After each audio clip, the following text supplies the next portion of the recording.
guys a second chance? Did you want to, is it a social experiment? What is it? Very good question. Really, because in the show we did it for a couple of reasons. One of the big reasons for me was to sort of be, and look, I don't want to get deep. I'm not a rocket scientist. It was to look at fame. What is fame like? What does it have to have? What's it like to have it? What's it like to lose it? Everybody today, culturally, I think, wants to be famous, and you can be famous with the internet and reality television. But I don't think anybody really knows what it's like to be famous. We want to be.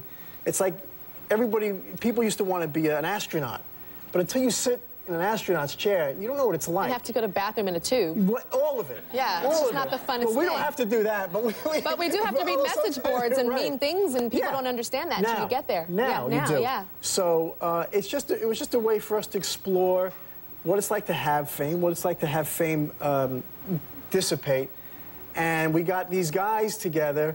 I know a lot of them, and we all have the same mind. We actors all have this deranged mind. I wonder if it's harder for guys or girls to lose their fame. Oh, we'll talk about that with the guys too when we come back. We'll be right back.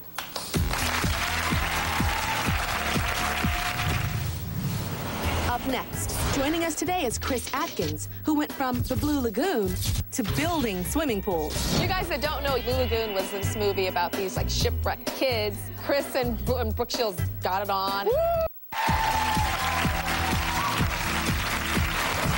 I'm back with Scott Baio from VH1's Confessions of a Teen Idol. Now, my next guests were it boys of the 80s and the 90s, but they've been through hell and lived to tell about it. First up, you know him from movies like The Blue Lagoon, Christopher Atkins.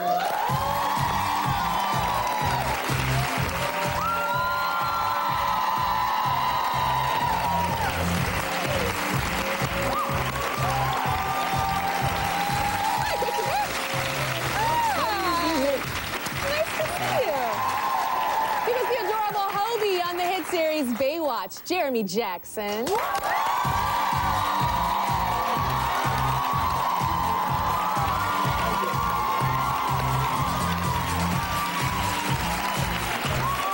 Hi, Jeremy. Good to see you again. Great to be here. And he was a star on the first season of The Real World and host of The Grind. Remember that dance show, The Grind? Eric Lee.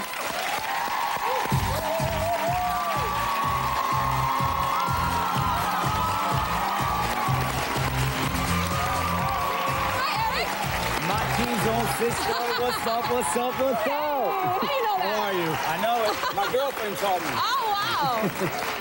So, Chris, why did you decide to do this show? Explain why you decided. What was important for you about doing it? Well, I sort of ducked out to be a dad.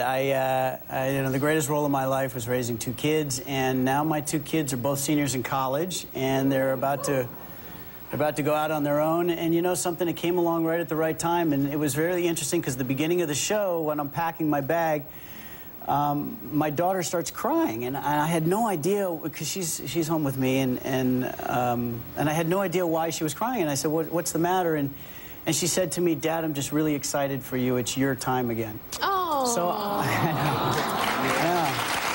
How old is she? How old is she? She's 21. 21, wow. I want you to describe your life at the height of your fame. Was the height of your fame Blue Lagoon? You know, my parents wouldn't let me go see that movie. My mother and my brother went because he was older, but I wasn't allowed. And then when I saw it, I understood why I wasn't allowed. You were hot. So tell me about the height of your fame and what that felt like for you. Well, I mean, it was ridiculous. It was, I'll never forget, Randall Kleiser, who directed the movie, came up and picked me up in a limo, and it was opening day of Blue Lagoon at the Cinerama Dome in Los Angeles. And he picked me up, he said he wanted to go see what the line was like, what the ticket sale was like. And we went across the street up into a restaurant, and we looked down, and there were 2 cardboard cutouts of me and Brooke that were 40 feet tall out in front of the Cinerama Dome, and the line went all the way around the block, and I went, oh my gosh, that's a Star Wars line. And it was free. For you guys that don't know, y'all youngins, Blue Lagoon was this movie about these like shipwrecked kids. Okay, I'm talking to the little young ones that watch the Tyra show. Yeah. And Chris and Brooke Shields got it on and discovered sex together. What's that? I don't know. I have a different one. Okay, let's see what happens when they come together. I mean, it was very like, woo. Okay, so Tell me, how do you feel about seeing Brooke Shields' success now? Because she's very successful. Is that hard to see when you guys were like kind of starting at the same point? Well, no, she's an extremely talented girl. I mean, the girl's brilliant. She's talented. You know, she's now starting a family. And what was really interesting, and I've said this a lot, was when my kids were really young and I would bring them around with me everywhere. Every time I'd run into Brooke, she would grab my kids and hold them and dote over them and the whole thing. And I went, man, I hope she finds somebody, because she just wants to be a mom. She's a good mama. And she did. So. Yeah. You know, she's kind of starting, you know, sort of where he's at, you know, starting out. He's got a beautiful baby, and it's just wonderful to watch him be a dad, you know. So tell me about you installing pools. Well, what kind of pools? The bling-bling ones with the rocks and the waterfalls and all that? Oh, yeah. Yeah? Oh, no, man. Oh, Those are expensive, so you make good money. Well... Are you owning them or installing them? No, we build them. We install them. I mean, I work for a woman whose company it is, and we just get along really well, and she's like, you know, my sister, and we just laugh and have a great time, but it's fun. I did it. You got to work. You got to keep working. You got to make a living. You got to do whatever you have to do. The business kind of shut its doors, you know, on me, and you know, and it was really tough for me, but at the same time, I didn't chase it. You know, I didn't put myself out there. I didn't really pursue it because I was at all the Little League games, and because I was, you know, I was at the plays, and I was doing all those things. Yeah, you know, honestly, I didn't want to be one of those fathers who looked over his shoulder and said, I wish I threw a ball to my son, or I wish I read a book to my daughter before she went to sleep. Yeah, I love you being here and working in the pool industry. You need a pool? I don't have a house anymore. Barbecue center, I'm building a barbecue center for my mom right now. I swear I am. Outdoor kitchen? You do those? Oh, absolutely. Girl, I can hook you up. Okay.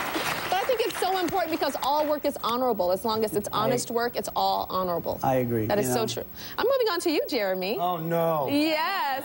Jeremy was on the Tyra Show, a couple years ago as a MySpace star. He's a huge MySpace star. So you've had a resurrection. But let's talk about your days on Baywatch. You were this great star, huge star on Baywatch, but there were some things going on behind the scenes of Baywatch with your life. Yeah. Tell me what was going on. I mean, you know, it's a long story, but I was always, as far back as I can remember, drawn to performing, to acting, dancing, singing. I loved it. And I was like this immediate gratification kind of guy, you know. I wanted applause, I wanted people's attention, I wanted the focus on me, and I wanted to feel good right now all the time, you know. And that's as far back as I can remember. I was a little kid going after sugar like crazy, catching a buzz off sugar, doing anything I could, you know. And eventually that led to drugs and alcohol, and you know, I quit acting when I was about 18.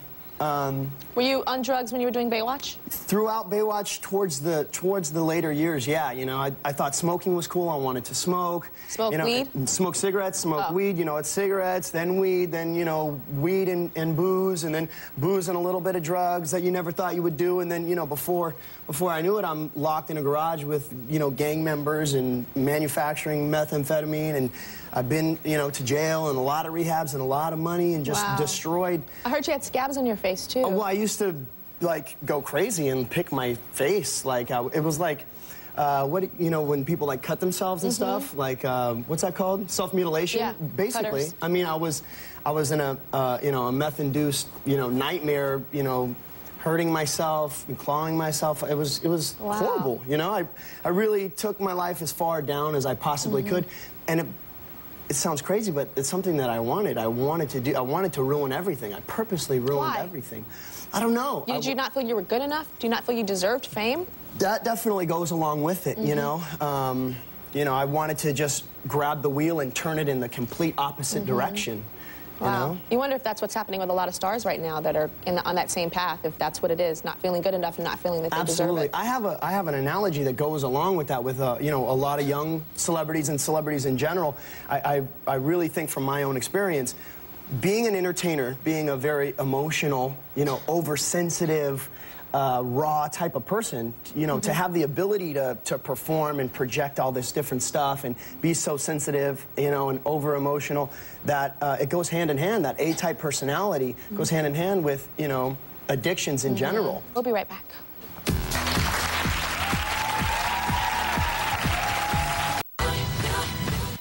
curtain was closed, and you could hear the crowd going. I mean, it was fantastic. Here we